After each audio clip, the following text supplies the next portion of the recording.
ಇವತ್ತು ಗುರುವಾರ ಆದ್ದರಿಂದ ಮನೆಯಲ್ಲಿ ಪೂಜೆ ಮಾಡಿ ಶ್ರೀ ರಾಘವೇಂದ್ರ ಸ್ವಾಮಿ ಮತ್ತು ಶ್ರೀ ಸಾಯಿಬಾಬಾ ಅವರಿಗೆ ನಮಸ್ಕಾರ ಮಾಡಿಕೊಂಡು ನಾನು ಹೊರಟಿದ್ದು ಶ್ರೀ ಸಾಯಿಬಾಬಾ ದೇವಸ್ಥಾನಕ್ಕೆ.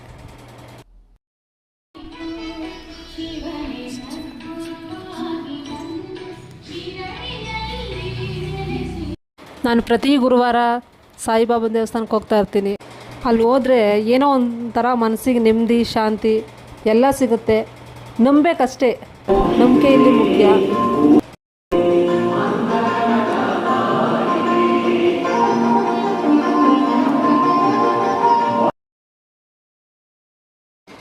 ದರ್ಶನ ಮುಗಿಸ್ಕೊಂಡು ಆಚೆ ಬಂದಿದ ತಕ್ಷಣ ಅಲ್ಲಿ ಪ್ರತಿ ಗುರುವಾರ ಅಲ್ಲಿ ಪ್ರಸಾದ ಸೇವೆ ಇರುತ್ತೆ.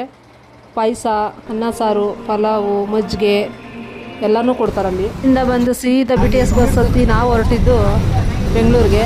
ಯಾಕಂದರೆ ಮನೆಗೆ ಸ್ವಲ್ಪ ಐಟಮ್ಗಳು ಬೇಕಿತ್ತು, ಅದಕ್ಕೆ ವಿಶಾಲ್ ಮಾರ್ಟ್ಗೆ ಹೋಗಿದ್ವಿ. ಶಾಪಿಂಗ್ ಎಲ್ಲ ಮುಗಿಸ್ಕೊಂಡು ಬಂದು ಮನೇಲಿ ನೋಡಿದ್ರೆ ಚೋಟಾ ಭೀಮ್ ಆಗಲೇ ಹಾಜರಾಗಿದ್ದ. ಏನು ಎಣ್ಣೆ ಹಾಕೊಂಬಿಟ್ಟಿದ್ಯಾ ತಲೆಗೆ? ನಾನು ತಲೆಗೆ ಎಣ್ಣೆ ಹಾಕೊಂಡಿದ್ದೀನಿ ಅಂತ ಕೇಳಿದ್ರೆ ಅವನು ಹೊಟ್ಟೆಗೆ ಎಣ್ಣೆ ಹಾಕೊಂಡಿರೋ ಥರ ಆಡ್ತಾ ಇದ್ದ. ಇದು ಚೋಟಾ ಭೀಮರ ಅಕ್ಕ. ಇದು ಡ್ಯಾನ್ಸ್ ಮಾಡು. ಹಾಗೆ ಮಾತಾಡಿಸ್ತಾ ಇಬ್ರು ಇವತ್ತು ವಿಡಿಯೋನ ಇಲ್ಲಿಗೆ ಮುಗಿಸ್ತಾ ಇದ್ದೀವಿ. ಸಿಗೋಣ ನೆಕ್ಸ್ಟ್ ವಿಡಿಯೋದಲ್ಲಿ. ಬಾಯ್. ಡ್ಯಾನ್ಸ್ ಮಾಡು ಏನಾದರೂ.